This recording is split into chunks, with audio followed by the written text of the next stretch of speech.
Yo, what's going on, y'all? I'm Cavell Anderson, and we're back with another VeVe and Ecomi video. And people have been wanting to know some of the bullish things that I'm seeing in the space overall, and where VeVe is going, some of the things that they're doing. I've been talking a lot about my opinion on the bullish things that VeVe itself is doing, but there are some bullish signs in the overall space as well. There's things to look forward to. There's things to let you know you're still in a good spot with the investment. At least from my perspective. I'm not a financial advisor. Everything that I talk about on this channel is just what I'm doing, what I'm seeing, what I feel. It's all about me. It's all about what I look for as an investor. I'm my own investor. As you all know, I'm usually not on the same side as the community ever.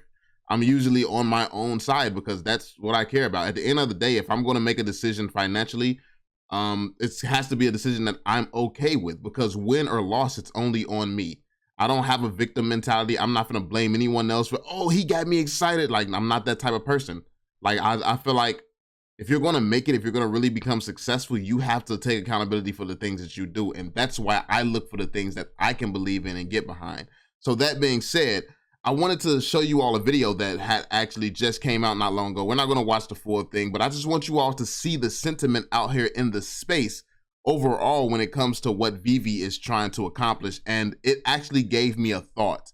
It gave me a thought when it comes down to Epic Games, and when it came down to like Fortnite and some of these bigger giants in the space capable and in position to really take VeVe's head off, but why I don't think they'll actually do it. And that's what we're going to be talking about in this one, because when you look at the overall sentiment and how their massive fan base, and the fan bases are massive, but the thing about the world is that, like, even with the news, you can convince people of whatever. Like, you have feminist movements, you have all types of stuff that just convince, like, if you are a good speaker, you can convince people of anything.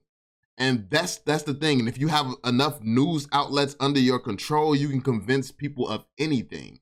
And I think that people are so brainwashed when it comes down to this technology, the importance of it, and where it's going. I don't think that it's worth it to risk making all the guaranteed money that they're making right now, some of these big giants, on a gamble, because no one has actually figured out the secret sauce yet. And I think VeVe is still the closest. VeVe still has the first appearances. Not only do they have the first appearances, they're the only real NFTs where they have some forms of utility, and they're getting more. Like, you can actually take pictures, you can do fun things with these, and then you're going to be able to put them in the metaverse, which they are building out that metaverse. So I think VeVe is the only company with a solid plan that sounds like it's going to work, and that really could work, but there's still some things to figure out.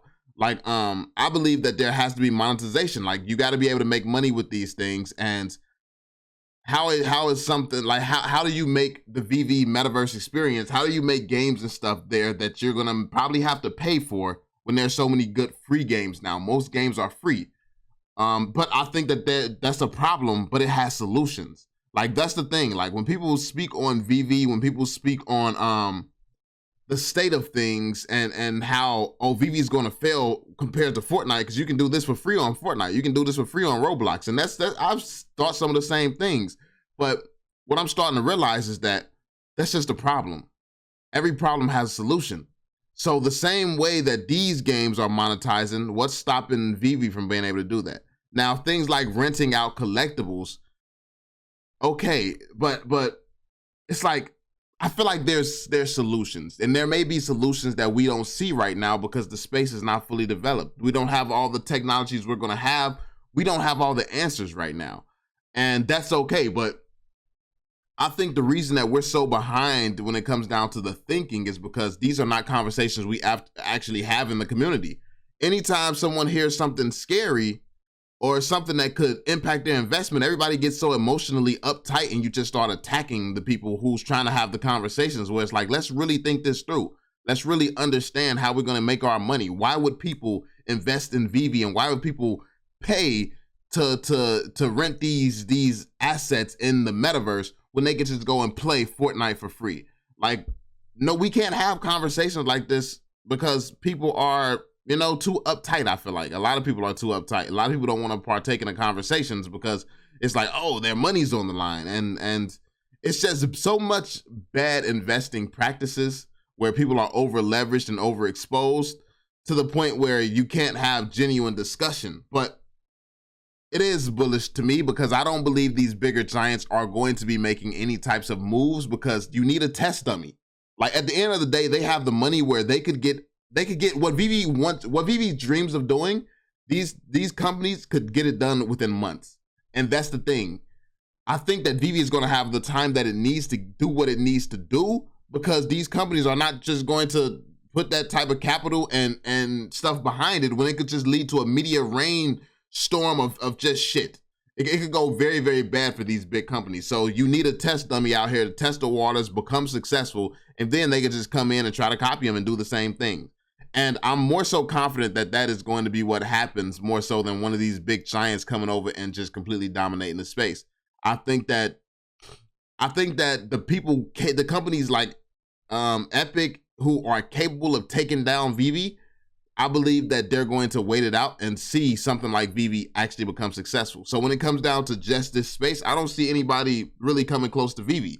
But yeah, let's check out the video so you all can see some of the statements and some of the thoughts that the broader space outside of the NFT space and community has on this technology and on these games and stuff like that still. And it just shows you, first off, the games are pretty trash. So it shows you the level that the games are at. But it also shows you the mindset of the community that's going to be consuming the games. So, yeah. I've got a challenge for you. Go into any gaming discussion forum and post the following sentence. The Epic Game Store is better than Steam. Then, see how long it takes before your inbox becomes flooded with hate mail and threats of violence. In today's crowded market of PC gaming... Why do people care so much about, like, it's just weird to me. Like, why do people just threaten and attack other people simply because they have a difference of opinion? Like, it's weird. And then the death threats and stuff too, like the violence threats. Like, what's wrong with people, bro? Like, y'all, like, I can't imagine taking the time out of my day to go and threaten somebody. It's like, what am I threatening you for? First off, I actually don't want to do anything to you. I'll defend myself, but I don't want to do anything to anyone. I want to stay to myself, enjoy life, and, you know, build for myself and the people that I care about. Like, it's people actually, I don't know, people are weird to me, man. It's just becoming more and more weird to me. Competition is fierce. Ubisoft, EA, Blizzard, Epic Games, Rockstar, it seems like every publisher has their own proprietary launcher these days. Despite the sheer number of competitors in this market, Steam still stands as the fan-favorite digital download distribution platform, and for good reason. The application itself is easy to use and has loads of cool features like reviews, community hubs, and cloud saves. But there's one category where Epic Games has an obvious advantage over Steam: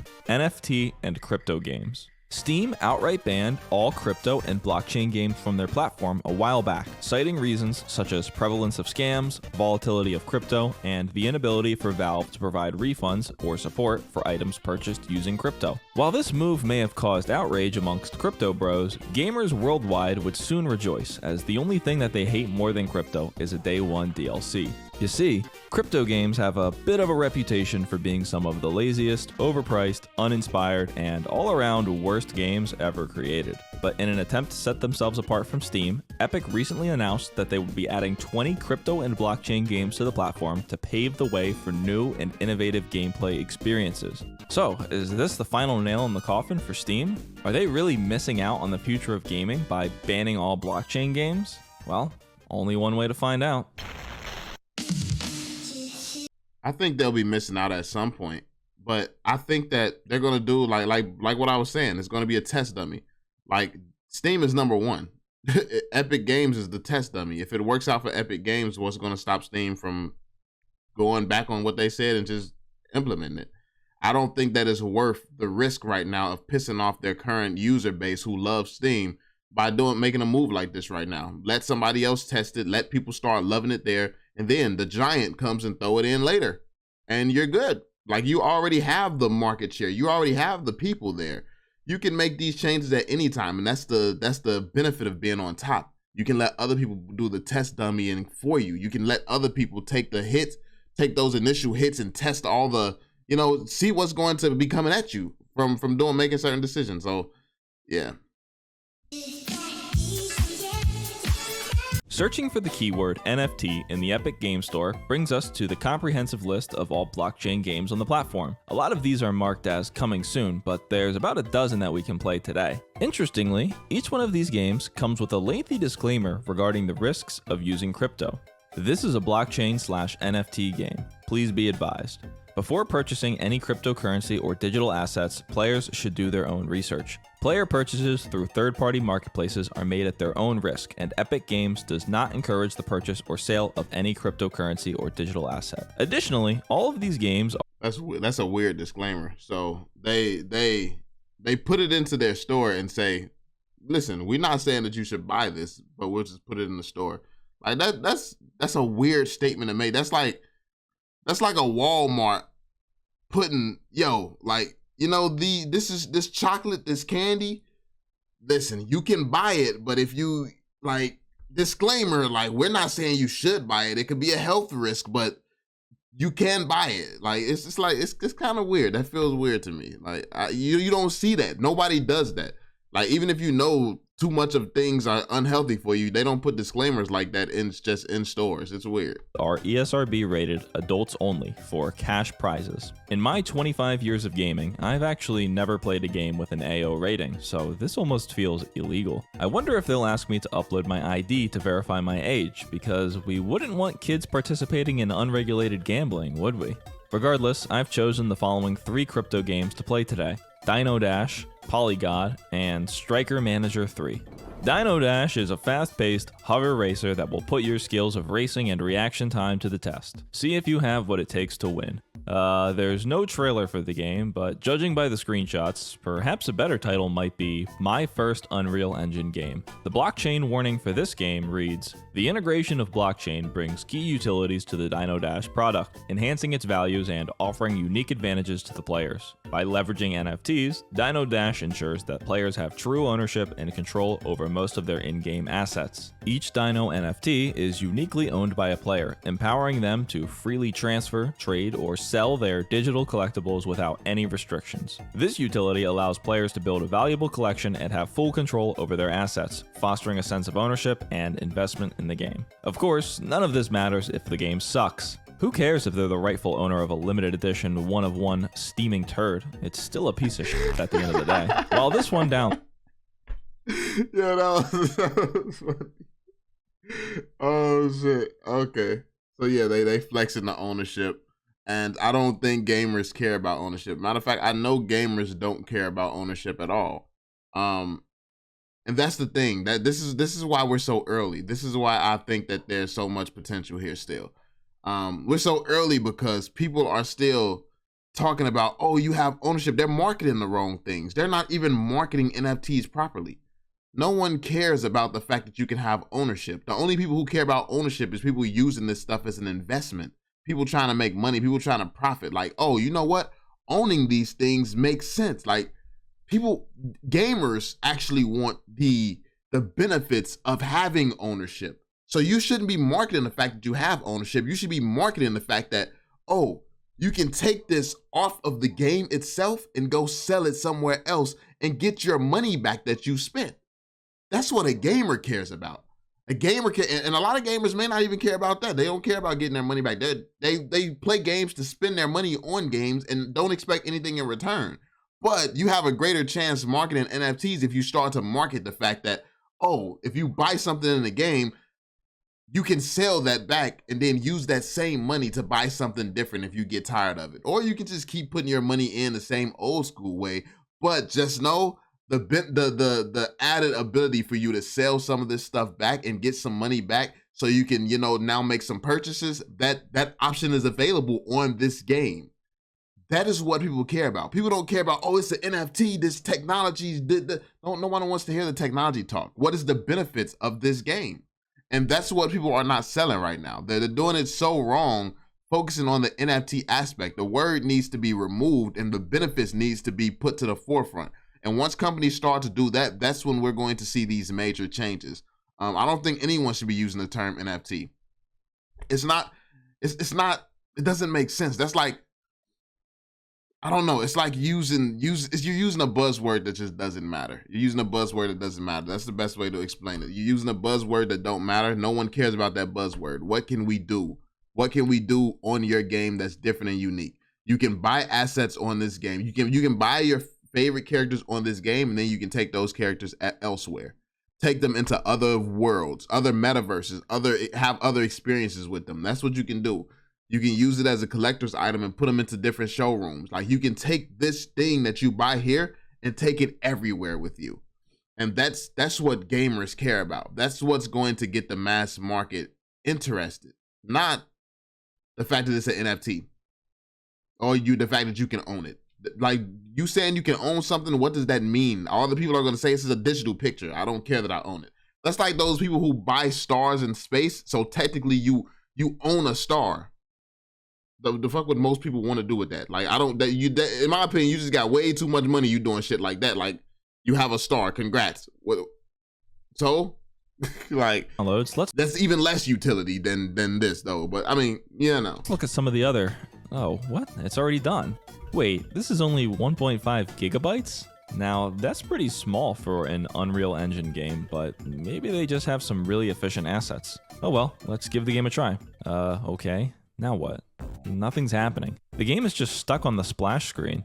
Okay, I'll relaunch and try again. What the hell's going on?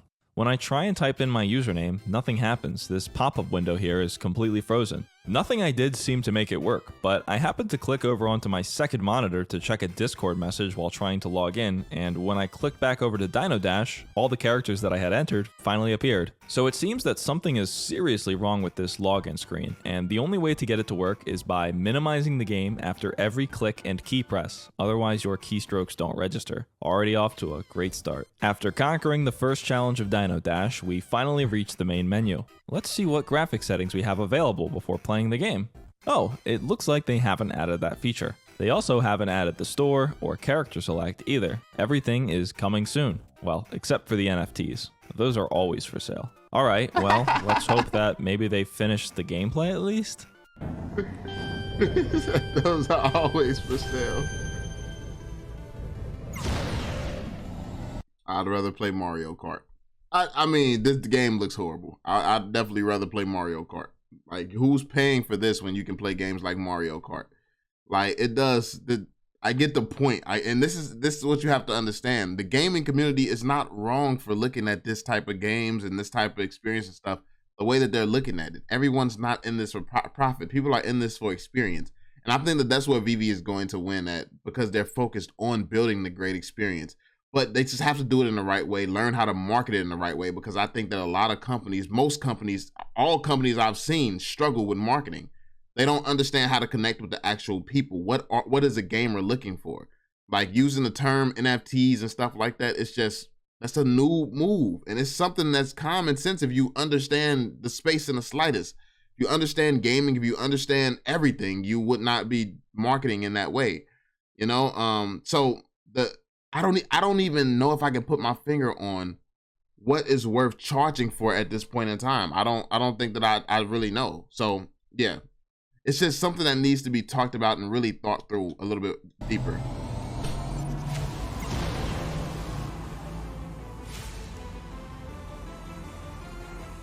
I don't even know where to start. If this gameplay footage doesn't speak for itself, let me explain to you just how painful playing this game is. The controls feel like they were designed by someone who has never played a video game in their life. You use the up and down arrow keys to accelerate and decelerate, and left and right to lean, but you also use A and D to turn. Confusing, I know. Basically, you have to press both A and left at the same time to turn left. Also, you press B to boost. If you'd like to simulate the experience of playing Dino Dash, follow along and place your fingers on the keys shown on screen. Congratulations, you are now one step closer to developing carpal tunnel. The extremely floaty nature of this hover bike makes controlling your character even more difficult. If you so much as brush against a wall, you'll fly into the air and off the track, guaranteeing that you lose the race. But what you have to also understand about a lot of these games is that these are investors, crypto people looking to take advantage of the fact that of this new technology. They're just people jumping into this for an opportunity to make a bag. it's like, this is not passionate game developers. A lot of these companies, these are people, oh, this is a quick buck. We could put the first games out here and make some money from it. So this isn't going to, we don't have the passionate, oh, I really love gaming. I really love the NFT space and the metaverse space. Let me build something amazing. Those are companies like VeVe. Like that's companies like VeVe, and it takes time to build something great. All the stuff that's just getting thrown out there, it's probably going to be more so this, because it's just the nature of the game right now. It's where we are right now in the development process of NFT games, metaverses, all of this stuff. It's so new, everything is just thrown together, you know? So yeah, I mean, we can end it here. You can basically see where this is going. It's a really funny video. I mean, you can keep watching. I'll leave a link down below as always. You can keep watching it for yourself and actually see the rest of it. It's pretty funny, but I just wanted to paint the picture for you all of where the space actually is, even after all this time, even after all VeVe's mess ups and them taking so long and all this stuff. This is the competition. This is what it looks like out there. This is what people are seeing. This is how people are feeling about this. I think VeVe pretty much has a lot of this stuff beat. Like, how they have a lot of this stuff beat. And I think that the magnitude of the IPs that they have, and the fact that I believe that these bigger giants is going to let a company like VeVe be the test dummy, I think that we're going to be fine. I think that a lot of us are going to be fine, and we're going to see some returns. Like, the only thing that's up for debate, in my opinion, is just how high the type of returns we're looking for is going to be. That's what it is. Like, I still believe that $10 OMI token could be possible. Will it be? That completely depends on the type of utilities that they add, the type of the tokenomics, the what it actually ends up being, because we know that it's different from what it was. There's no buybacks and stuff like that. So it definitely depends on a lot, but we'll have to see where the future takes us. Let me know what you all think in the comment section down below. Be sure to drop that thumbs up, subscribe, and turn on notifications, and I will catch you all in the next one. Peace out, fam.